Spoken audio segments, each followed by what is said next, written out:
14 फरवरी का दिन था जब लोग बसंत पंचमी एंजॉय कर रहे थे और कपल्स वैलेंटाइन डे के इसी बीच एक ऐसी वारदात सामने आती है जिसे देखने के बाद लोगों की रूह तक कांप जाती है। दरअसल गौतम नाम का एक शख्स अपने स्थानीय चाय की दुकान के पास जाता है और वहां जाने के बाद आराम से बेंच पे बैठ जाता है।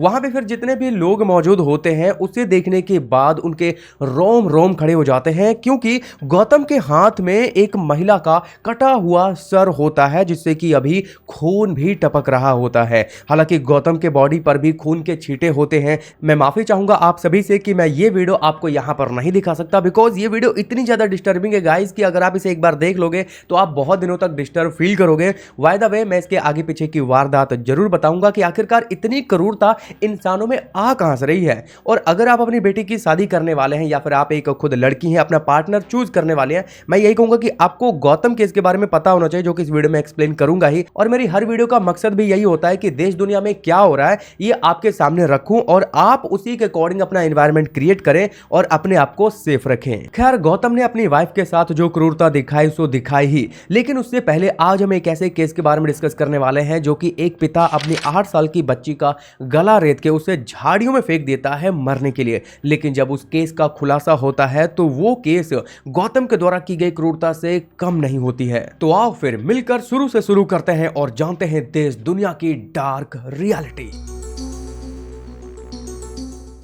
तो ये घटना हुई थी 29 जनवरी 2024 को, लेकिन हाँ, ये कहानी तो शुरू हो गई थी आज से ठीक 2 साल पहले ही, यानी कि 29 जनवरी 2022 को। अब उस तारीख में ऐसा क्या हुआ था ये आपको इसी कहानी में पता चलेगा, और इस तारीख को अच्छे से याद रखना क्योंकि ये वो तारीख है जो कि इस घटना को होने में बहुत बड़ा मेजर रोल निभाता है। खैर, 29 जनवरी 2024 को भोपाल के कोही फिजा इलाके में एक झाड़ियों से बहुत ही दर्द भरी कर्राने की आवाज आ रही थी। समय रात का हो रहा था, तकरीबन 9 साढ़े 9 बज रहे थे, और उस समय इतनी दर्द भरी कर्राने की आवाज से पहले तो लोगों को लगा कि शायद कोई जानवर वगैरह ट्रैप में फंस गया है या फिर रोड एक्सीडेंट में घायल हुआ होगा और वहां पे बैठ के वो दर्द से तड़प रहा है। तो लोगों ने सोचा क्यों ना हमें जाके एक बार देखना चाहिए, अगर कुछ ऐसी बात है तो हम उसकी मदद करेंगे। तो सभी लोग हिम्मत जुटा के जाते हैं और झाड़ियों में जाके देखते हैं तो वो देखकर हैरान रह जाते हैं, क्योंकि झाड़ियों में एक 8 साल की मासूम बच्ची पड़ी होती है जिसका बेरहमी से गला रेता गया होता है और वो खून से लथपथ होती है। हैरानी की बात तो यह है कि उसका गला रेता गया था, फिर भी वो अभी तक जिंदा थी। और अगर कुछ रिसोर्स आर्टिकल्स की माने तो वो 8 साल की छोटी बच्ची उसी पेनफुल हालत में झाड़ी से उठ करके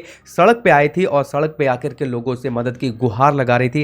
कैन यू इमेजिन कि वो लड़की कितना पेन फील कर रही होगी। खैर, जब लोगों को इसके बारे में पता चला और उसे उस हालत में देखा तो सबसे पहले उन्होंने पुलिस को इन्फॉर्म किया। पुलिस भी वहां पे मौके पे आ जाती है और उसे उसी हालत में उठा करके वहां के हमीदिया अस्पताल में उसे एडमिट करवाया जाता है और वहीं पे उसका इलाज शुरू होता है। बेचारी उस 8 साल की लड़की के गले में पहले 8 टांके लगाए जाते हैं। इधर पुलिस वालों को शक हो रहा था कि शायद इस 8 साल की बच्ची के साथ पहले किसी ने दुष्कर्म करे होंगे और उसके बाद इसे मारने की कोशिश की गई। लेकिन जब तक उस लड़की का बयान नहीं लिया गया तब तक कुछ कहा भी नहीं जा सकता था, इसलिए पुलिस वाले अब उसके ठीक होने का इंतजार करने लगे। लेकिन जांच के दौरान ये सामने तो आ जाता है कि उस लड़की के साथ किसी भी तरीके का दुष्कर्म तो नहीं किया गया था। और 2 से 3 दिनों बाद डॉक्टर की कड़ी मेहनत के दौरान वो लड़की थोड़ा रिकवर कर पाती है और उसकी हालत में कुछ सुधार आना शुरू हो जाता है। फिर पुलिस वाले उस बच्ची का हौसला बंधाते हैं। हौसला बंधाने के बाद उस 8 साल की प्रीति नाम की बच्ची से सवाल जवाब किए जाते हैं। फिर सामने से जवाब में वो बच्ची बताती है कि मेरी इस हालत का जिम्मेदार और कोई नहीं बल्कि मेरे खुद पिता है। वो मुझे घूमने के बहाने अपने साथ लेकर चल देते हैं। रात का समय था और अंधेरा भी काफी था और शादी हॉल के पीछे जब वहां पर कोई भी नहीं था तो मेरा गला रेत के वहां झाड़ियों में मरने के लिए छोड़ देते हैं। बच्ची का बयान सुनने के बाद पुलिस वाले थोड़ा हैरान हुए कि आखिरकार एक बच्ची अपने पिता के बारे में ऐसा कुछ कह रही है। अगर ये सच है तो उसके पिता के अंदर इतनी क्रूरता आई तो आई कहां से। उसके बाद पुलिस वालों ने उस प्रीति से सवाल किया कि अच्छा बेटा, तुम ये बताओ कि जब ये सब हो रहा था तो तुम्हारी माँ कहाँ थी। फिर उस 8 साल की बच्ची ने जवाब दिया कि मेरी माँ तो आज से 2-3 साल पहले ही घर से अचानक चली गई और उसके बाद लौटकर आई ही नहीं। ये सारा बयान सुनने के बाद पुलिस वालों को खटक गया कि 2 से 3 साल पहले इसकी मां गायब हुई थी और अब बच्ची के ऊपर जानलेवा हमला हुआ है। कहीं ना कहीं कुछ तो गड़बड़ है। और उसके बाद फिर बच्ची से सवाल किया गया कि आपके पिता का नाम क्या है, आप कहाँ रहते हो और आपके पिता करते क्या हैं। तो जवाब में उस बच्ची ने बताया कि मेरे पिता का नाम है तेज सिंह लोधी और वो टेंट हाउस का काम करते हैं और हम भोपाल में टिला जमालपुर के एक किराए के मकान में रहते आ रहे हैं। अब बच्ची का स्टेटमेंट लेने के बाद पुलिस वाले पहुंच जाते हैं उसके घर के लोकेशन पे, यानी कि जहां पे वो किराए के मकान में रह रहे थे।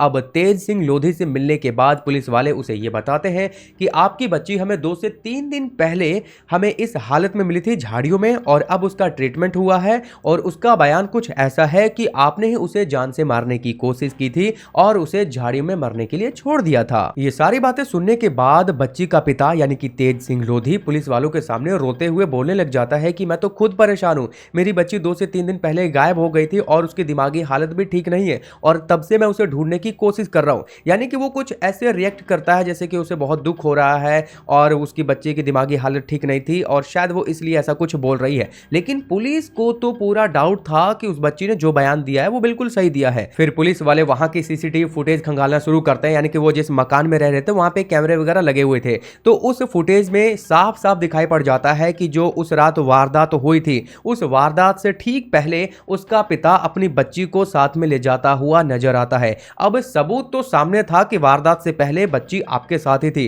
तो उसके बाद फिर सख्ती से पुलिस वाले उससे पेश आते हैं कि अब तुम ये बताओ कि इसकी मां कहां है। और यहीं से एक और दर्दनाक कहानी शुरू हो जाती है। एक संगीता नाम की लड़की हुआ करती थी जिसकी शादी होने के बाद उसे एक बेटी पैदा होती है जिसका नाम वो रखती है प्रीति। लेकिन दुर्भाग्य से प्रीति के पिता यानी कि संगीता के पति किसी बीमारी के कारण बहुत जल्द ही इस दुनिया को छोड़ के चले जाते हैं। उसके बाद धीरे धीरे समय बीतना शुरू होता है तो संगीता और उसकी बेटी प्रीति दोनों ही अपने आप को इस दुनिया में अकेला महसूस करना शुरू कर देते हैं, क्योंकि उसके ससुराल वाले भी उसके साथ कुछ अच्छा बिहेव नहीं करते थे क्योंकि उसे बेटी हुई थी। और धीरे धीरे जब समय बीतना शुरू होता है तो संगीता को अपना और अपनी बच्ची का भविष्य सुनहरा दिखाई नहीं पड़ रहा था। उसे अपने भविष्य की चिंता होनी शुरू हो जाती है और इसी चिंता के दौरान एंट्री होती है उसके जीवन में एक इंसान की जिसका नाम होता है तेज सिंह लोधी। फिर दोनों धीरे धीरे रिलेशन में आ जाते हैं। रिलेशन में आने के बाद दोनों में इतना ज़्यादा प्यार बढ़ जाता है कि दोनों फैसला करते हैं कि क्यों ना हम दोनों शादी कर लें। लेकिन यहाँ पर समस्या ये हो रही थी कि संगीता की ऑलरेडी पहले से एक बेटी थी, अब उस बेटी का वो क्या करेगी। लेकिन तेज सिंह लोधी ने फिर सोचा कि चलो ठीक है, कोई बात नहीं, मैं तुमसे शादी करने को तैयार हूँ और मैं तुम्हारी बेटी का भी देखभाल करूँगा। यानी कि उसने उसकी जिम्मेदारी भी उठा ली और फिर दोनों ने मिलकर शादी कर ली। शादी के शुरुआती दिनों में तो सब कुछ ठीक चल रहा था। फिर समय के बीतने के साथ साथ तेज सिंह लोधी का स्वभाव अपनी वाइफ यानी कि संगीता के प्रति बदलता जाता है।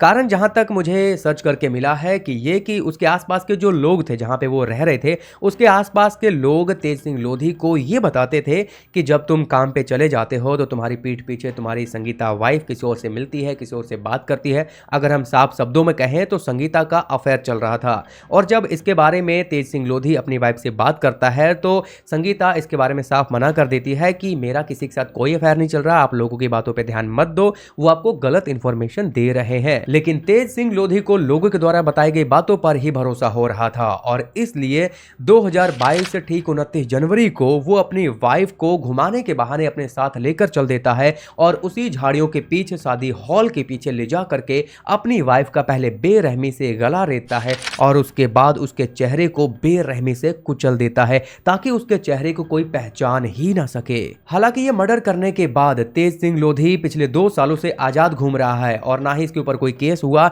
और ना ही ये कभी पकड़ा गया और तब से लेके ये टिला जमालपुर के किराए के मकान में प्रीति के साथ रहता हुआ आ रहा है। लेकिन सवाल अभी भी वहीं पे अटका हुआ है कि आखिरकार 2 सालों के बाद उसने प्रीति को जान से मारने की कोशिश क्यों की, वो भी उसी डेट उसी जगह पर।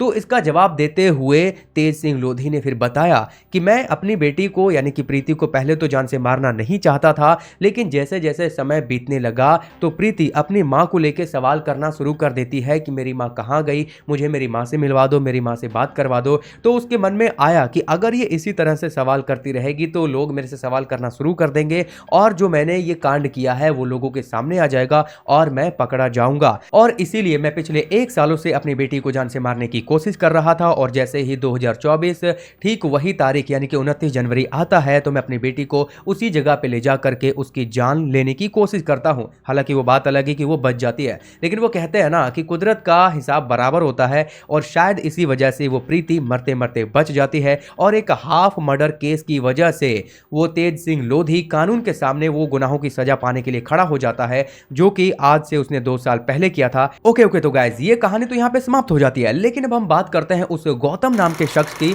जो कि मैंने स्टार्टिंग में बात करी थी। तो ये घटना घटी है पश्चिम बंगाल के पूर्वी मिदनापुर जिले में, जहां पर एक गौतम नाम का शख्स अपनी ही पत्नी का कटा हुआ सर लेके सरेआम सड़क पे घूमता हुआ नजर आता है और उसके सर से अभी खून भी टपक रहा था। इसका मतलब वो अभी अभी कांड करके घर से निकला ही था, जो कि दिखने में इतना ज्यादा क्रूर लग रहा था कि सामने देखने वाले लोगों में किसी में हिम्मत नहीं थी कि वो उससे कुछ सवाल कर सके। ये सब देखने के बाद स्थानीय लोग हक्के बक्के रह जाते हैं और उन्हीं में से कुछ लोग पुलिस को भी इन्फॉर्म कर देते हैं। फिर पुलिस भी मौके पे वहां पहुंच जाती है। पुलिस गौतम को पकड़ने के साथ साथ उसकी फैमिली वालों को भी पकड़ लेती है, उसे पकड़ के थाने ले जाते हैं और वहां पे पूछताछ के दौरान ये बातें सामने आती हैं कि गौतम मेंटली ठीक नहीं है, यानी कि वो मानसिक रूप से बीमार है और घर में विवाद हुआ और उसके चलते उसने ये वारदात को अंजाम दे दिया। इसी के साथ में एक और बात सामने आती है कि गौतम नाम का शख्स 2021 में मार्च के महीने में ही कोलकाता के अलीपुर जूलॉजिकल गार्डन में एक शेर के पिंजरे में बिना अपनी जान की परवाह किए घुस जाता है, क्योंकि वो मानसिक रूप से बीमार है। और कुछ आर्टिकल्स ये भी दावा करती हैं कि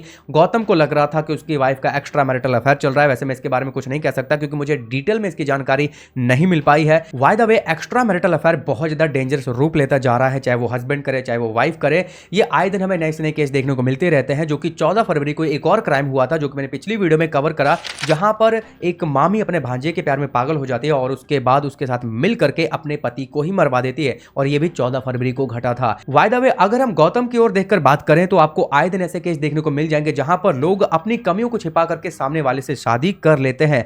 सो इसीलिए मैं आपको यही कहूंगा कि जब भी आप अपना पार्टनर चूज कर रहे हैं या फिर अपनी बेटी की शादी करवा रहे हैं तो आपको लड़के का मेंटल लेवल भी देखना चाहिए कि वो किस हद तक किसी भी सिचुएशन को डील करने लायक है। अगर उसके अंदर ये पावर है कि वो किसी भी सिचुएशन को डील कर सकता है तो मुझे नहीं लगता कि वो इतनी भयानक क्रूर तरीके से क्राइम को अंजाम देगा। बाकी अगर आप कोई ओपिनियन देना चाहते हैं तो प्लीज कमेंट बॉक्स में जरूर देना और हाँ, इस वीडियो को दबा के शेयर कर दो यार, ताकि लोगों को पता तो चले कि आखिरकार देश दुनिया में हो क्या रहा है। खैर अगर आपको मेरा काम पसंद आ रहा है तो प्लीज यार लाइक करो और चैनल को सब्सक्राइब करके बेल आइकन ऑन कर दो। तो मिलते हैं ऐसे ही एक और नई वीडियो के साथ, तब तक के लिए थैंक यू सो मच।